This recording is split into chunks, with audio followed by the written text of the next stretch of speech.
प्रभु का धन्यवाद हो आज के सुंदर दिन के लिए। प्रभु के वचन से देखेंगे हम उत्पत्ति, उसका 2 अध्याय और उसका 7वां पद।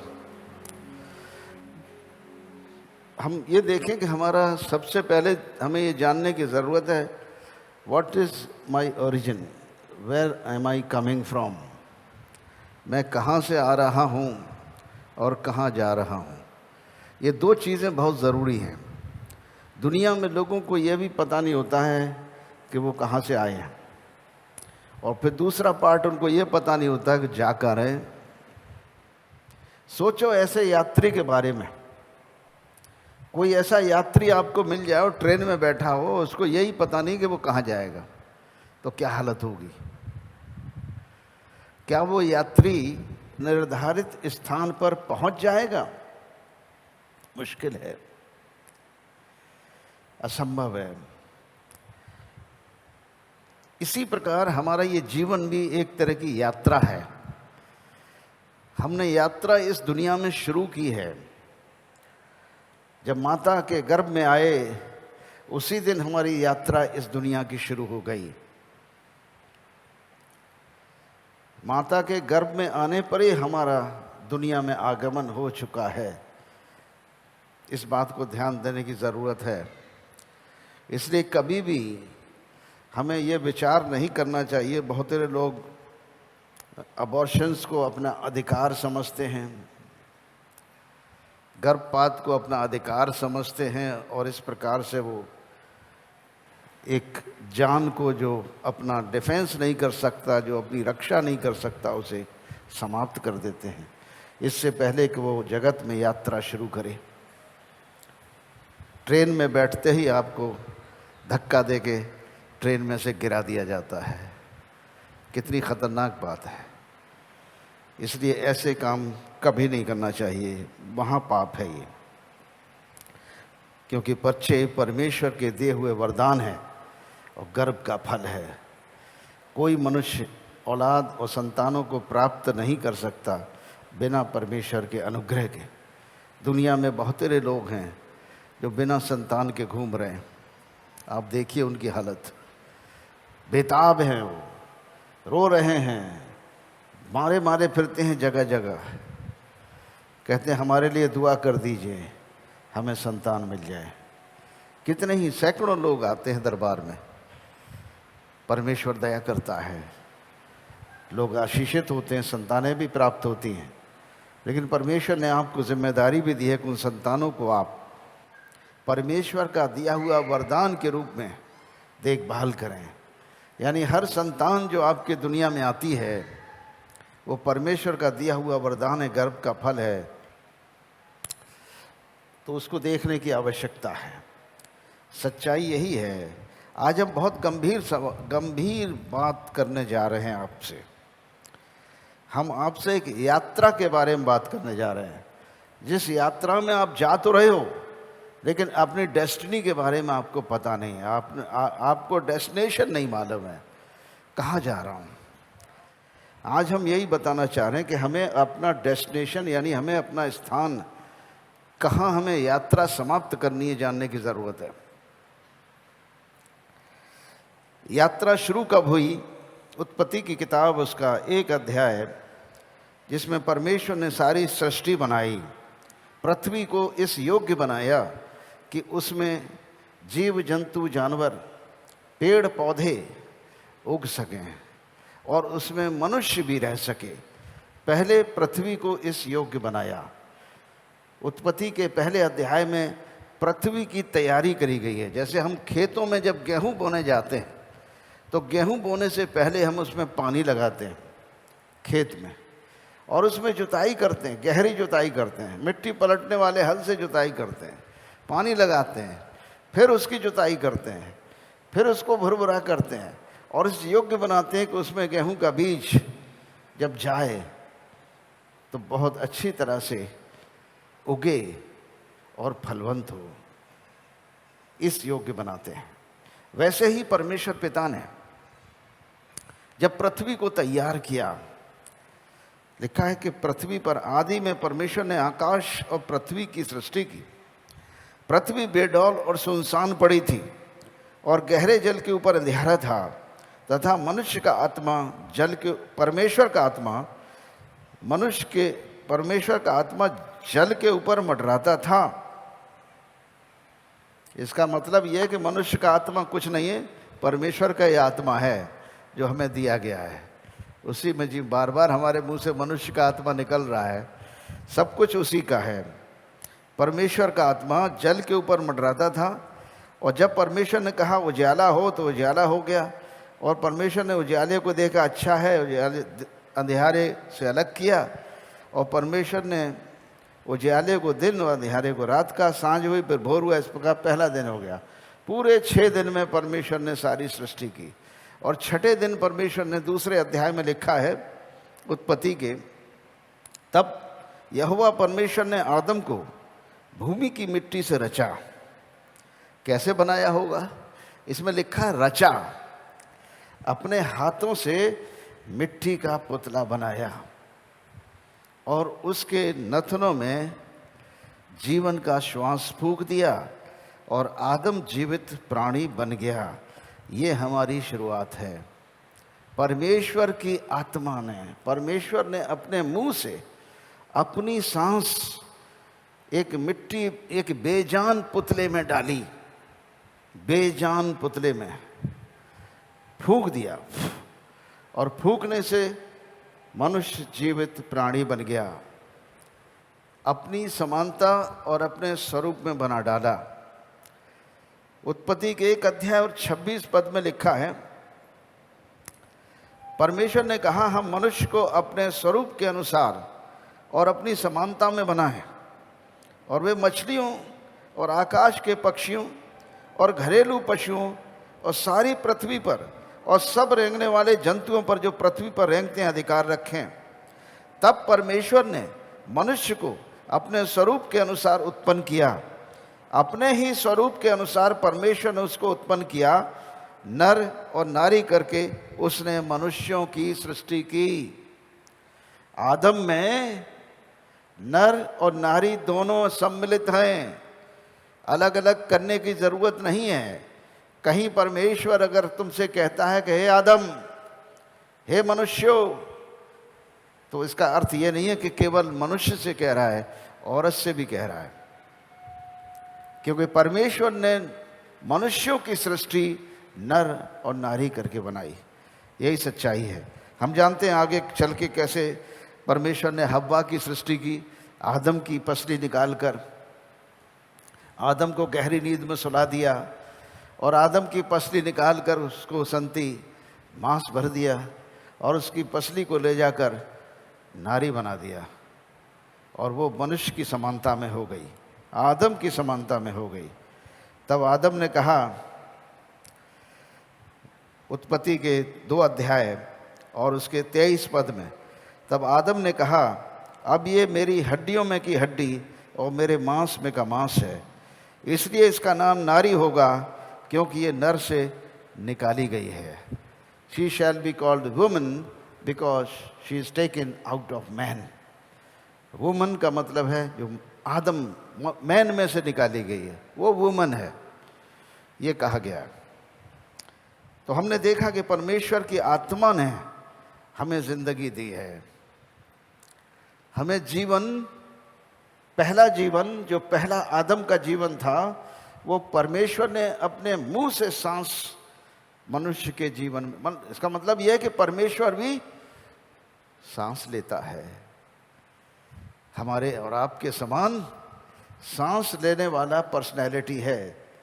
परमेश्वर कैसा है? हमारे तुम्हारे समान सांस लेने वाला पर्सनैलिटी है, और साथ साथ उसकी हर सांस पवित्र है।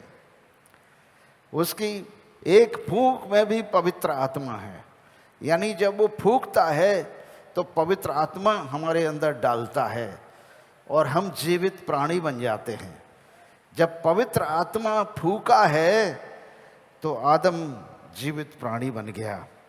ये पहली शुरुआत है हमारी। और उसके बाद हम जानते हैं कि आदम ने बड़ी गलती की, आदम ने क्या गलती की? परमेश्वर की आज्ञा को तोड़ दिया, और परमेश्वर की आज्ञा तोड़ने के कारण वो गुनहगार हो गया, पापी हो गया। और इस कारण परमेश्वर की उपस्थिति और परमेश्वर की महिमा जो आदम के जीवन में थी वो उससे अलग हो गई। परमेश्वर पाप में वास नहीं कर सकता, परमेश्वर की उपस्थिति गुनाह में वास नहीं कर सकती, गुनहगारों के बीच में वास नहीं कर सकती, अशुद्धता और अपवित्रता के बीच में वास नहीं कर सकती। इसीलिए परमेश्वर ने जब मनुष्य से इतना प्रेम किया, इसलिए प्रेम किया कि मनुष्य को उसने अपनी सांस दी है, उसने अपनी आत्मा से फूंका है, जीवन दिया है। जो जीवन मनुष्यों के पास है वो जीवन ईश्वर का है, प्रभु का दिया हुआ जीवन है। इस जीवन को हल्का मत समझिए। बहुत सारे लोग अपने जीवन को अंत करना चाहते हैं, बोल देते हैं अपने मुंह से, अरे इससे अच्छा तो मरना भला है। अरे परमेश्वर जीवन दिया है तुम्हें, तुम्हें हक नहीं है इस जीवन को अंत करने का। इस जीवन के अंत करने का हक उसी को जिसने दिया है वही लेगा। बेहतर है कि वो जीवन जिसने हमें दिया है वही हमारा जीवन ग्रहण करे और उसकी उपस्थिति में हम वापस लौट कर जाएं। यही हमारी डेस्टिनी है, यही हमारा अंत है, और हमारा अंत महिमा में है, परमेश्वर की महिमा में है कि हम उसकी महिमा को प्राप्त करते हैं। क्योंकि परमेश्वर अपवित्रता में, अशुद्धता में वास नहीं कर सकता, ये उसकी मजबूरी हो गई। अब क्या करे? जैसे अंधकार ज्योति एक साथ नहीं रह सकते। जब तक सूरज नहीं डूबेगा तब तक हमारे यहां रात नहीं होगी, जानते हैं। और जब सूरज निकलता है तो रात का क्या हाल होता है? बताओ। जब सूरज डूबता है तो रात का क्या हाल होता है? अंधेरा क्या करता है? भाग जाता है, खत्म हो जाता है। तो सूरज के निकलते ही, रोशनी के निकलते ही अंधेरा समाप्त हो जाता है। इसी प्रकार से परमेश्वर ज्योति है। यीशु मसीह ने कहा यूहन्ना के 8 अध्याय और 12 पद में, जगत की ज्योति मैं हूं, जो मेरे पीछे हो लेगा वो अंधकार में न चलेगा परंतु जीवन की ज्योति पाएगा। तो परमेश्वर ज्योति है, उसमें कुछ भी अंधकार नहीं है। और यदि हम उसकी ज्योति में चलें, उसके संग चलें, तो परमेश्वर के पुत्र यीशु मसीह का लहू हमें सारे पापों से शुद्ध करता है। और यदि हम ये कहें कि हमने कोई पाप नहीं किया तो झूठ बोलते हैं। यदि हम अपने पापों को मान लें तो वो हमारे पापों को क्षमा करने में विश्वास योग्य और धर्मी है। हमें समझने की ज़रूरत है। हम आपको ले चल रहे हैं एक यात्रा में, जीवन की यात्रा में लेकर चल रहे हैं। अब हुआ क्या? मनुष्य जब गुनहगार और पापी हो गया, परमेश्वर की महिमा हमसे हट गई, तो परमेश्वर आए कैसे, वापस कैसे लौटे? तब परमेश्वर ने तय किया कि अपने पुत्र को मनुष्य बनाकर भेजूंगा, ताकि वो गुनहगार और पापी मनुष्यों के बीच में जाकर मेरी उपस्थिति प्रकट करे। ओ हो, कितनी बड़ी खुशी की बात है। जरा सोचिए तो, परमेश्वर गुनहगारी में और पापियों के मध्य में नहीं रह सकता, तो उसने एक रास्ता निकाला, अपने स्वयं प्रिय इकलौते पुत्र को मनुष्य बनाकर पृथ्वी पर भेज दिया। यानी पवित्र आत्मा के जरिए अपने पुत्र को माता मरियम के गर्भ में भेज दिया, और वो पुत्र जन्मी, मनुष्य बना, पूरे तरीके से मनुष्य बन गया। मैं तो बहुत ताज्जुब करता हूं, इस गुनहगार मनुष्य से इतना प्रेम प्रभु ने किया कि स्वयं मनुष्य बन गए और हमेशा के लिए बन गए। दोबारा मनुष्य बनकर दोबारा खुदा नहीं हो गए, खुदा खुद आदम बन गया। हालेलुया। देखो बहुत भारी भयंकर आश्चर्य कर्म हुआ है। हम मनुष्यों को बचाने के लिए परमेश्वर पापी मनुष्यों के बीच में नहीं आ सकता। कोई मनुष्य परमेश्वर को देख के जीवित नहीं रह सकता। पुराना ऐदनामा इससे भरा हुआ है। परमेश्वर की भयंकर उपस्थिति में मूसा ही जाता था अकेला, बाकी की फौज 20 लाख लोग इजरायली लोग बाहर रहते थे, पहाड़ के नीचे रहते थे, दूर रहते थे। उनको नजदीक आने की इजाजत नहीं थी। अगर जानवर भी उस पहाड़ के आसपास आ जाते थे तो मार दिए जाते थे, जल जाते थे। इतनी भयंकर उपस्थिति परमेश्वर की दर्ज थी। अब उस जबरदस्त पावर को परमेश्वर ने कैसे मनुष्यों के बीच में लाया, उसे कोई मार्ग और नहीं सूझा।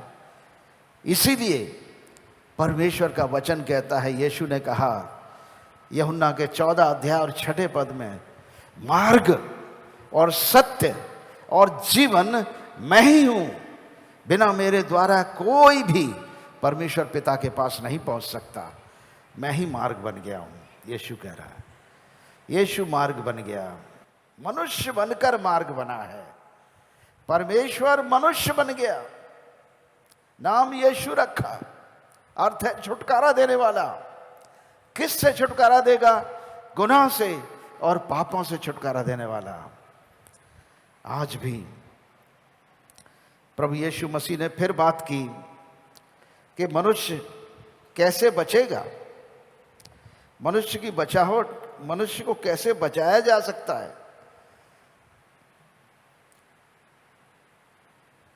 निकोदीमस नाम के एक व्यक्ति हैं जो यहूदियों के सरदार हैं, बहुत ज्ञानी हैं और वहाँ की सनेड्रिन काउंसिल के मेंबर हैं, बड़े आदमी हैं। रात के वक्त यीशु के पास आते हैं, कहते हैं, हे रब्बी, 3 अध्याय यूहन्ना का, हे रब्बी, हम जानते हैं कि तू परमेश्वर की ओर से गुरु होकर आया है, क्योंकि कोई इन चिन्हों को जो तू दिखाता है, यदि परमेश्वर उसके साथ न हो तो हमें नहीं दिखा सकता। यीशु मसीह क्या चिन्ह दिखा रहे थे? अंधों की आंखें खोल रहे, जन्म के अंधों की। दुष्ट आत्माएं यीशु मसीह को देखकर तड़पती हुई निकल जाती थी। बीमार चंगे होते थे, लंगड़े चलते थे, रोगी कोढ़ी शुद्ध किए जाते थे, मुर्दों को जिंदा करते थे। वो ये कार्य मनुष्य के बस का नहीं था, कोई मनुष्य नहीं कर सकता था। ये तो परमेश्वर का काम है। तो परमेश्वर जो मनुष्य बन गया, ये सारे आश्चर्य कर्म और बड़े बड़े काम प्रभु यीशु मसीह कर रहे हैं। इसलिए उनका नाम इमैनुअल भी है। इमैनुअल का अर्थ है परमेश्वर हमारे बीच में है। और यीशु मसीह का जन्म कैसे हुआ? पवित्र आत्मा से हुआ। पवित्र आत्मा से ये नया मनुष्य आया। परमेश्वर का पुत्र मनुष्य बन गया और मनुष्य बनकर हमारे बीच में रहा। और इन मनुष्यों को परमेश्वर क्या बनाना चाहता है? हमें और आपको किस रूप में देखना चाहता है परमेश्वर? अपने पुत्र के रूप में। परमेश्वर हमें किसी और रूप में ग्रहण नहीं कर सकता, क्योंकि मनुष्य परमेश्वर की महिमा से रहित हो गया है। अगर मनुष्य परमेश्वर के राज्य में प्रवेश करना चाहेगा तो उसे परमेश्वर के पुत्र की महिमा में ही प्रवेश करना पड़ेगा। बिना परमेश्वर के पुत्र की महिमा में प्रवेश करे हुए परमेश्वर उसे ग्रहण नहीं कर सकता, क्योंकि उसने एक ही मार्ग दिया है, एक ही मार्ग दिया है उद्धार का, वो है यीशु मसीह। यीशु मसीह कोई धर्म नहीं है किसी का, कोई रिलीजन नहीं है। यीशु मसीह मार्ग है, सत्य है और जीवन है। और इसीलिए वो तीसरे दिन मुर्दों में से जी उठा। सब कुछ दुख उठाने के बाद वो सब कुछ कर गया। फिर यीशु ने उससे कहा, निकोदीमस से, मैं तुझसे सच सच कहता हूं, यदि कोई नए सिरे से न जन्मे तो परमेश्वर का राज देख नहीं सकता। निकोदेमस ने उससे कहा, मनुष्य जब बूढ़ा हो गया है तो कैसे जन्म ले सकता है? क्या अपनी माता के गर्भ में दूसरी बार प्रवेश करके जन्म ले सकता है? यीशु ने उत्तर दिया, मैं तुझसे सच सच कहता हूँ, जब तक कोई मनुष्य जल और आत्मा से न जन्मे तो वो परमेश्वर के राज्य में प्रवेश नहीं कर सकता। क्योंकि जो शरीर से जन्मा है वो शरीर है, और जो आत्मा से जन्मा है वो आत्मा है। अचम्भा न कर, मैंने तुझसे कहा है, तुझे नए सिरे से जन्म लेना अवश्य है। हवा जिधर चलती है चाहती है उधर चलती है, तू उसका शब्द सुनता है परंतु नहीं जानता कि वो कहाँ से आती है वो किधर को जाती है। जो कोई आत्मा से जन्मा है वो ऐसा ही है। निकोदेमस ने उत्तर दिया, ये बातें कैसे हो सकती हैं? ये सुनकर यीशु ने उससे कहा, तू इस्राएलियों का गुरु होकर भी इन बातों को नहीं समझता? मैं तुझसे सच सच कहता हूँ कि हम जो जानते हैं वो कहते हैं, और जिसे हमने देखा है उसकी गवाही देते हैं, और तुम हमारी गवाही ग्रहण नहीं करते। जब मैंने तुमसे पृथ्वी की बातें कही और तुम विश्वास नहीं करते, तो तुम यदि मैं तुम्हें स्वर्ग की बातें कहूँ तो कैसे विश्वास करोगे? फिर यीशु ने कहा, कोई स्वर्ग पर नहीं चढ़ा, केवल वही जो स्वर्ग से उतरा, अर्थात परमेश्वर का पुत्र, मनुष्य का पुत्र यीशु मसीह जो स्वर्ग में है। सोचिए, यीशु मसीह पृथ्वी पर खड़े हैं और कह रहे हैं कोई स्वर्ग पर नहीं चढ़ा है, वही जो स्वर्ग से उतरा है, यानी मैं जो मनुष्य बन के उतरा हूं, स्वर्ग से उतरा हूं और स्वर्ग में भी हूं, यानी मेरी उपस्थिति स्वर्ग में भी है और मैं शारीरिक रूप में पृथ्वी पर तुम्हारे बीच में हूं। वो परमेश्वर है, सर्वशक्तिमान, सर्वव्यापी परमेश्वर कहते हैं उसको। हर स्थान पर स्वर्ग में भी है और उसी समय पृथ्वी पर भी है। लेकिन परमेश्वर, जैसा कहा हमने, परमेश्वर पाप के बीच में वास नहीं कर सकता, गुनाह और पाप के बीच में नहीं रह सकता। अंधकार जैसे ज्योति अंधकार में नहीं रह सकती है, उसी प्रकार परमेश्वर इन अंधकार के काम करने वालों के बीच में नहीं रह सकता।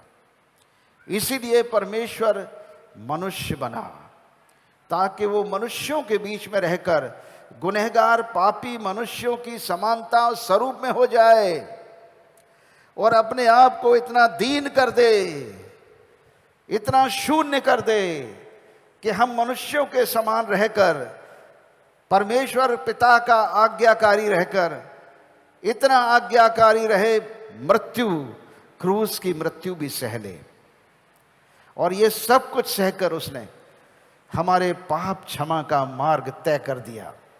अब हमारा डेस्टिनी क्या है? हमारी पैदाइश और हमारा अंतिम डेस्टिनेशन जो पड़ाव है, अंतिम पड़ाव हमारा क्या है? हमारा शुरुआत यीशु मसीह है, हमारा अंत यीशु मसीह है।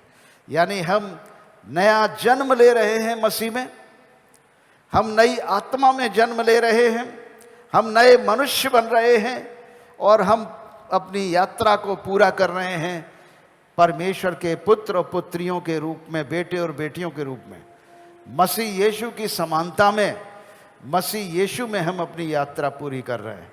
इसीलिए डेस्टिनेशन जीसस कहा है।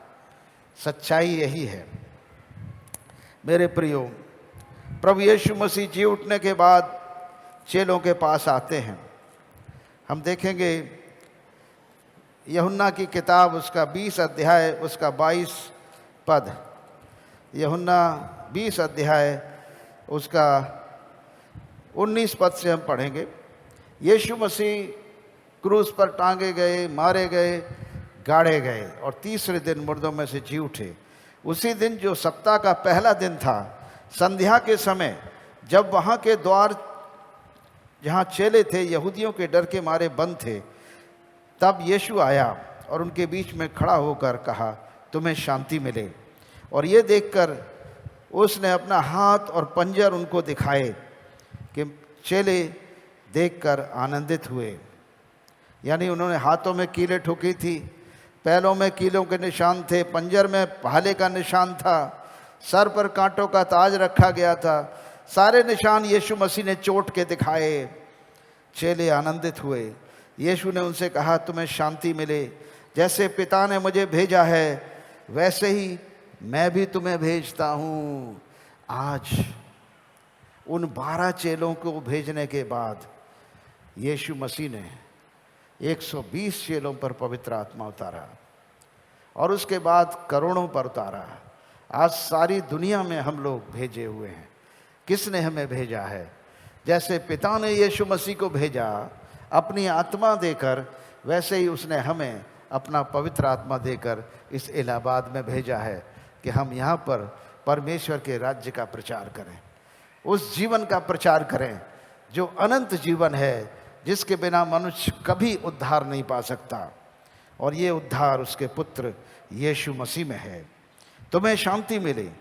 जैसे पिता ने मुझे भेजा है वैसे ही मैं भी तुम्हें भेजता हूँ। ये कहकर उसने उन पर फूका, श्वास फूका और उनसे कहा, पवित्र आत्मा लो। जिनके पाप तुम क्षमा करो वे उनके लिए क्षमा किए गए हैं, और जिनके तुम रखो वे रखे गए हैं। यानी यीशु मसीह ने वो अधिकार जो उनमें था, पाप क्षमा करने का अधिकार जो परमेश्वर के पुत्र यीशु मसीह को पिता ने दिया था, वही पाप क्षमा करने का अधिकार उन्होंने अपने चेलों में दे दिया। यानी पवित्र आत्मा को फूंकने के बाद, क्योंकि पवित्र आत्मा परमेश्वर है, और जब पवित्र आत्मा हमारे अंदर है तो ये अधिकार पवित्र आत्मा का जो हम में है वही पाप क्षमा करता है। हालेलुया! कितनी बड़ी चीज़ है। परमेश्वर के पाप क्षमा करने का अधिकार मनुष्यों में आ गया केवल आत्मा के द्वारा, मसीह के आत्मा के द्वारा, पिता के आत्मा के द्वारा। और यही बात हम आपसे कहना चाह रहे हैं कि देखो, जब यीशु मसीह ने आत्मा को फूंक दिया तो हम नई सृष्टि बन गए, हम नए मनुष्य बन गए, हम नए आत्मा हमारे अंदर आ गई। इज़केल नबी की किताब उसका 37 अध्याय और उसका 9 पद, इसमें बल्कि हम आपको पहली आयत से देखेंगे। इज़केल नबी को यहोवा की शक्ति मुझ पर हुई और वो मुझ में अपना आत्मा समवा कर, इज़केल नबी कह रहा है कि यहोवा की शक्ति मुझ पर हुई और उसने अपनी आत्मा को मुझ में समा दिया, मैं उसकी आत्मा से भर गया। उसके बाद क्या होता है? वो बाहर ले गया, मुझे तराई के बीच में खड़ा कर दिया। वो तराई हड्डियों से भरी हुई थी। तब उसने मुझसे कहा, उसने उनके चारों ओर घुमाया और तराई की तह तक बहुत सी हड्डियां थीं और वे बहुत सूखी थीं। सूखी हड्डियां क्या प्रकट कर रही हैं? जीवन या मरे हुए लोग? मरे हुए लोग। सूखी हड्डियों की तराई, जीवित लोगों की तराई नहीं है, ये सूखी हड्डियों की तराई है। और परमेश्वर ने प्रश्न पूछा, कहा, हे मनुष्य की संतान, क्या ये हड्डियां जी सकती हैं? इज़केल नबी ने कहा, हे परमेश्वर यहोवा, तू ही जानता है, मैं क्या जानूं। तब उसने मुझसे कहा, इन हड्डियों से भविष्यवाणी करके कहे, हे सूखी हड्डियों, यहोवा का वचन सुनो। बड़ी अजीब बात है। हड्डियां कैसे सुनेंगी जिनके कान नहीं हैं, जिनके शरीर पर, जिनके ऊपर मांस नहीं है, जो खड़ी नहीं हो सकती, वो हड्डियां सुनेंगी? यहोवा कह रहा है, भविष्यवाणी कर, इन सूखी हड्डियों को यहोवा का वचन सुना। तब उसने मुझसे कहा, इन हड्डियों से भविष्यवाणी करके कहे, हे सूखी हड्डियों, यहोवा का वचन सुनो। परमेश्वर यहोवा तुम हड्डियों से यूं कहता है, देखो मैं आप तुम में सांस समाऊंगा और तुम जी उठोगी। पहला आदम कैसे बनाया गया था? मिट्टी का पुतला बनाया परमेश्वर यहोवा ने, और मिट्टी के पुतले के नाथनों में सांस फूंका और मनुष्य जीवित प्राणी हो गया। दूसरा आदम की सृष्टि यीशु मसीह ने की। उन्होंने अपने चेलों के ऊपर फूंका और कहा पवित्र आत्मा लो, तो उनका जन्म आत्मा से हो गया, नया जन्म हो गया, वो नए मनुष्य बन गए आत्मा और जल से। परमेश्वर यहोवा तुम हड्डियों से यूं कहता, देखो मैं आप तुम में सांस समाऊंगा और तुम जी उठोगी। मैं तुम्हारी नसें उपजाकर मांस चढ़ाऊंगा और तुम चमड़े से ढपोगे, और तुम में सांस समाऊंगा, तुम जी जाओगी और तुम जान लोगी कि मैं यहोवा हूँ। इस आज्ञा के अनुसार मैं भविष्यवाणी करने लगा, और मैं भविष्यवाणी कर ही रहा था कि एक आहट आई और भूडोल हुआ, और वे हड्डियां इकट्ठी होकर हड्डी से हड्डी जुड़ गई। मैं देखता रहा और उनमें नसें उत्पन्न हुई, मांस चढ़ा और वे ऊपर चमड़े से ढप गईं, परंतु उनमें सांस कुछ न थी।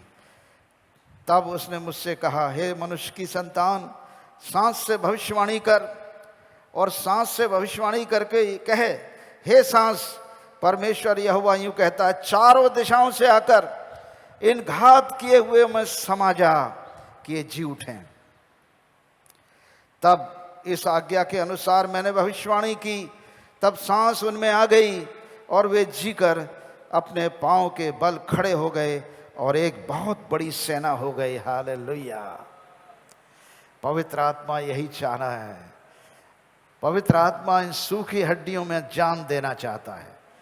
प्रभु यीशु मसीह सूखी हड्डियों में जीवन देना चाहता है। वो जीवन जल का सोता है। इसलिए यीशु मसीह ने कहा यूहन्ना के 7 अध्याय उसके 37, 38, 39 पद में, जो मुझ पर विश्वास करता है उसके हृदय से जीवन जल की नदियां बहेंगी। ये जीवन जल की नदियां हैं जो सूखी हड्डियों में जीवन देंगी। ये सूखी हड्डियां कौन हैं? ये सूखी हड्डियां वो हैं जो गुनाह और पाप की जिंदगी में जी रही हैं, जो जीते जी मर चुकी हैं। ये सूखी हड्डियां वो हैं जो अंधकार के कामों से ग्रसित हैं और अंधकार के लोभ और लालच में फंसकर अपने जीवन को व्यतीत कर रही हैं। गुनाह और पाप की जिंदगी, परमेश्वर की आज्ञाओं के अनुसार जीवन नहीं जी रही हैं। ये सूखी हड्डियां वो हैं जो चलते फिरते तो हैं परंतु मर चुके हैं। उनमें जीवन नहीं है, निराशा है, पूरी तरीके से डिप्रेशन है, पूरे तरीके से निराशा से भरे हुए लोग हैं। आज ज्यादातर लोगों के जीवन से आप पूछोगे तो पूरे तरीके से असंतुष्ट दिखाई देंगे अपने जीवन में। अगर मनुष्य अपने जीवन में संतुष्ट नहीं है तो दुनिया के किसी कोने में वो संतुष्ट नहीं हो सकता। पृथ्वी के किसी कोने में जाकर संतुष्ट नहीं हो पाएगा। आप सोचते होंगे कि भारत से बढ़िया मैं अमेरिका में रहूं, अमेरिका से बढ़िया मैं इंग्लैंड में रहूं, मैं यूरोप में रहूं। कहीं रहो, असंतुष्टि तुम्हारे जीवन को तबाह करके रखेगी। और वो रोटी जो सूखी रोटी मैं अपने झोपड़ी में खाता हूं, वो आनंद की रोटी जो प्रभु की उपस्थिति में खाता हूं, वो मुझे संतुष्टि देती है। बिना लालच की रोटी है, वो मुझे जीवन देती है, आनंद देती है। मेरे प्रियो, इस आनंद की रोटी को खाओ, इस जीवन की रोटी को खाओ जो यीशु मसीह स्वयं है, जो हमें अनंत जीवन देना चाहता है।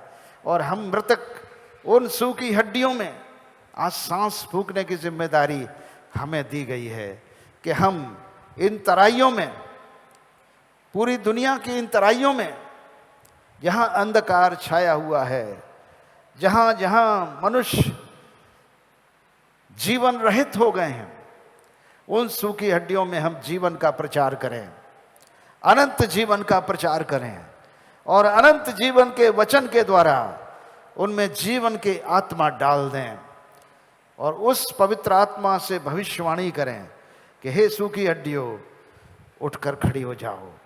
पवित्र आत्मा लो, पवित्र आत्मा से भर जाओ, नए जीवन से भर जाओ, मृतक जीवन से अनंत जीवन में प्रवेश कर जाओ। तुम्हारा जीवन आनंद से भर जाएगा और वो निराशा तुम्हारे जीवन से हमेशा के लिए जाती रहेगी। प्रभु कह रहा, मैं तुम में अपना आत्मा समाऊंगा और तुम जियोगे और तुमको तुम्हारे निज देश में बसाऊंगा। तब तुम जान लोगे कि मुझ यहोवा ही ने ये कहा और ये किया भी है। यहोवा की ये वाणी है। आमीन। ये हमारे लिए भविष्यवाणी है, आपके लिए भविष्यवाणी है। क्या भविष्यवाणी है? मैं तुम में अपना आत्मा समाऊंगा और तुम जियोगे और तुमको तुम्हारे निज देश में बसाऊंगा, भारत में बसाऊंगा। भटकने की जरूरत नहीं है, भटकने की आवश्यकता नहीं है। वो तुम्हें तुम्हारे निज देश में बसाएगा और तब तुम जान लोगे कि मुझ यहोवा ही ने ये कहा और किया भी है और यहोवा की यही वाणी है। आमीन, आमीन। जय यीशु। प्रार्थना करेंगे हम लोग। अब परम पिता परमेश्वर, परमेश्वर पुत्र, परमेश्वर पवित्र आत्मा अपना हाथ बढ़ाकर तुम्हें छुए, तुम्हें आशीष दे, तुम्हारी रक्षा करे। प्रभु अपने मुख का प्रकाश तुम पर चमकाए, तुम पर अनुग्रह करे। प्रभु अपना मुख तुम्हारी ओर करे और तुम्हें शांति दे। आमीन।